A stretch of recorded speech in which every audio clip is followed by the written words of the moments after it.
Pada abad ke-12, satu kekuatan baru muncul dengan sangat pesat di Asia Timur. Didirikan oleh Genghis Khan yang bertujuan untuk menaklukkan dunia. Mereka adalah Kekaisaran Mongolia. Setelah berhasil masuk ke Eropa melalui Polandia, Hungaria, dan Balkan, serta meluluh lantahkan Baghdad dan dunia Islam, Kesultanan Mamluk berdiri sebagai benteng terakhir umat Islam untuk melawan pasukan Mongol yang ditakuti pada saat itu. Hingga pada 25 Ramadan 3 September 1260 Masehi, pasukan Mongol dan Muslim bertemu di lembah Ain Jalut. Pertempuran yang akan mengubah jalannya sejarah akan segera terjadi.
Kekaisaran Mongol namanya menggetarkan siapapun yang mendengarnya di abad pertengahan.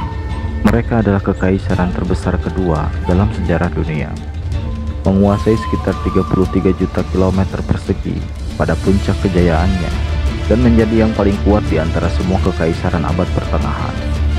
Dengan perkiraan penduduk sebanyak di atas 100 juta orang, kekaisaran seluas 17 kali Indonesia itu tak hanya menguasai Asia. Eropa diserang, Nusantara diinvasi dan kota-kota besar dibakar. Di antara negeri-negeri seperti Rusia, Ukraina, Moldova, Belgia, Hungaria, dan sebagian Jerman pun terkena imbas invasi Mongol. Di dunia Islam, Mongol sudah menyerbu satu persatu kota besar Islam, mulai dari Khwarizmia, Bukhara, Khurasan, dan puncaknya dengan pembantaian Baghdad yang sangat memilukan. Saat itu pusat intelektual ada di negeri kaum muslimin, dan Mongol datang menghancurkannya, membakar buku-buku dan membuang abunya di sungai Efrat dan Tigris. Pada 1260, Mongol menyerbu Aleppo dan membantai semua pria muslim dan Yahudi, sementara kebanyakan wanita dan anak-anak dikirim ke pasar. Aleppo pada saat itu hancur luluh lantah oleh serangan Mongol yang dipimpin oleh Hulagu Khan dan komandannya Kitbukhanoyen. Dengan hancurnya kota-kota besar muslim, Kesultanan Mamluk kini menjadi benteng terakhir dunia Islam. Ketika itu, dinasti Mamluk baru saja lahir. Mereka masih berbenah setelah proses transisi yang cukup melelahkan. Sultan Saifuddin Qutuz merupakan seorang bekas budak kaum Ayyubiyah yang berhasil berkarir di militer hingga mencapai puncak kekuasaan pada tahun 1259 Masehi.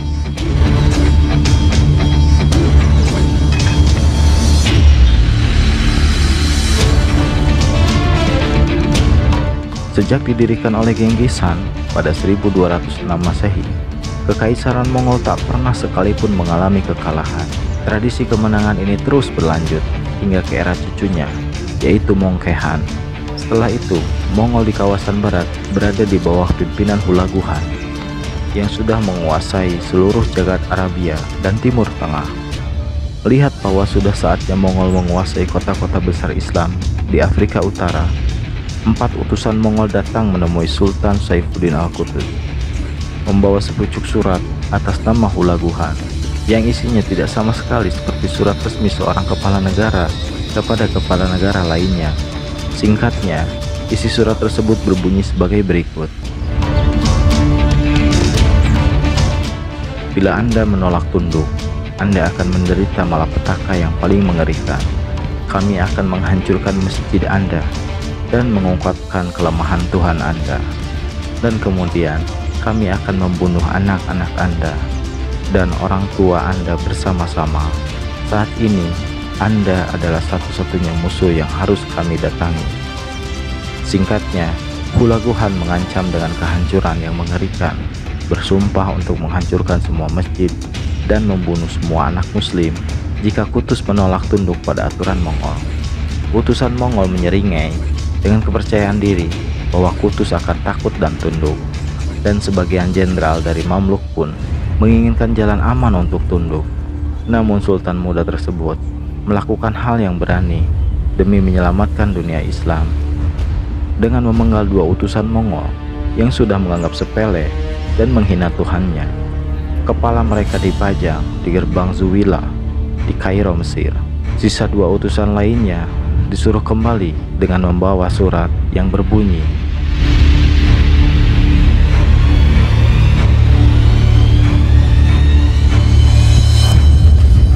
jika kami tak menuruti mau kalian, itulah bentuk taat kami kepada Allah. Jika kami memerangi kalian, maka itulah sebaik-baik harta termewah. Jika kami pada akhirnya terbunuh di medan juang, sungguh menjadi singkatlah jarak antara kami dengan jannah. Lalu dia berorasi membangkitkan semangat para jenderal dan rakyatnya. Mesir membutuhkan seorang pejuang sebagai rajanya. Jika tidak ada orang lain yang pergi, aku akan pergi melawan Tatar sendirian. Pembunuhan utusan dan penolakan tunduk membuat marah Hulaguhan. Persiapan untuk perang dalam skala penuh segera dimulai.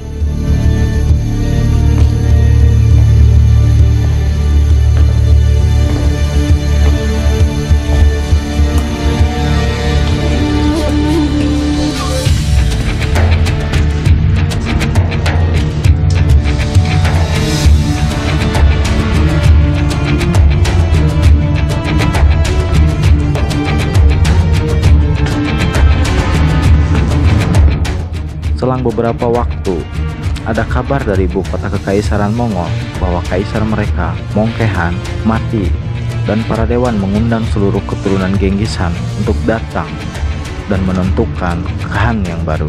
Hulaguhan yang sudah siap menyerang Mesir memberikan tugas pemimpin pasukan pada panglima terbaiknya, yaitu Kitbuka Noyen. Ia seorang Mongol yang beragama Nasrani dan sangat membenci Islam. Di tangannya, ia akan membawa deru kavaleri Mongol yang terkenal dengan kehebatannya untuk menguasai seluruh padang pasir Afrika Utara.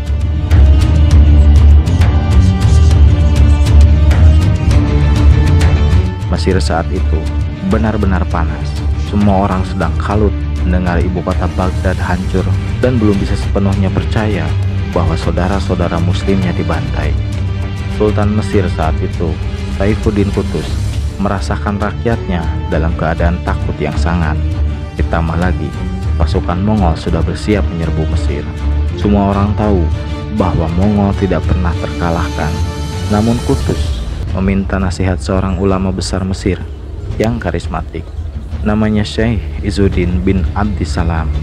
Ulama itu dengan tegas menyatakan kesetiaannya pada Qutuz untuk menghadapi serangan Mongol yang tidak terkalahkan. Namun Syekh Izzuddin memberikan satu pidatonya yang membara, yang isinya, jikalau bukan kita yang membela Islam, maka siapa lagi? Para jenderal yang tadinya merasa berat berangkat ke medan tempur melawan Mongol menjadi memiliki semangat Islam dan menginspirasi mereka untuk bergerak. Karena mereka tahu betul jika Mesir hancur, maka dunia Islam akan hancur pada saat itu. Mesirlah saat itu benteng terakhir kaum muslimin yang tersisa.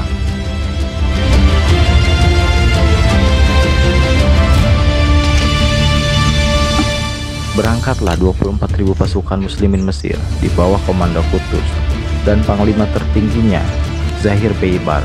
Pasukan Mongol pimpinan Kitbuka memiliki jumlah 60.000 pasukan. peperangan yang tidak seimbang. Akan tetapi, hari itu merupakan hari ketika kaum muslimin benar-benar menjadikan iman sebagai perisai utama. Hari di mana kebenaran seakan mustahil menang melawan kebatilan. Para pasukan muslimin yang hanya meneriakkan slogan mereka sepanjang jalan, yaitu wa Islamah, wa Islamah, wa Islamah. Tolonglah Islam, tolonglah Islam, dan tolonglah Islam. Pada 25 Ramadan 658 Hijriah bertepatan dengan 3 September tahun 1260 Masehi, bertemulah dua pasukan besar muslimin dan Mongol diiringi dengan genderang perang di lembah Ain Jalut, Palestina.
Pasukan Mongol dapat dipukul mundur oleh dua panglima jenius Mamluk saat itu, yaitu Saifuddin Qutuz dan Zahir Baibars.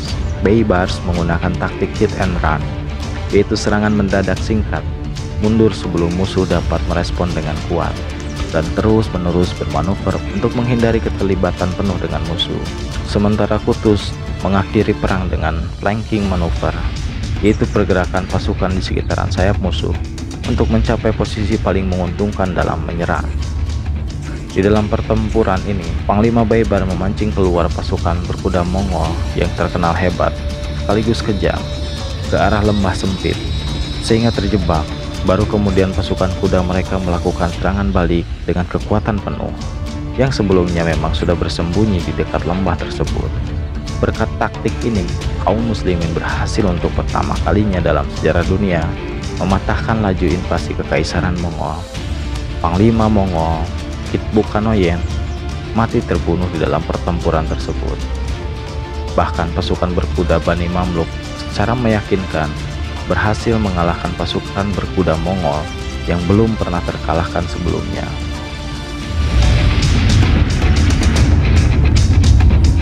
Salah satu hasil dari pertempuran legendaris Ain Jalut adalah bersatunya wilayah Syam dan Mesir dalam kepemimpinan Kesultanan Mamlik Mesir.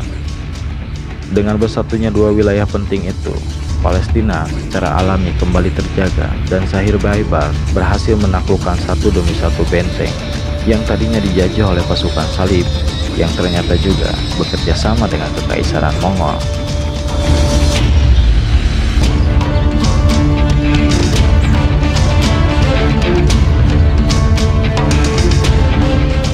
Sejarah Ain Jalut memberikan kita semangat untuk bangkit walaupun dunia seakan menghimpit. Sejarah Ain Jalut memberikan kita obat ketika kita merasa lelah dan menganggap kemenangan umat hanyalah cerita pengantar tidur. Nyatanya, Allah akan berikan kemenangan pada mereka yang yakin, berusaha total, dan sepenuhnya tawakal kepadanya.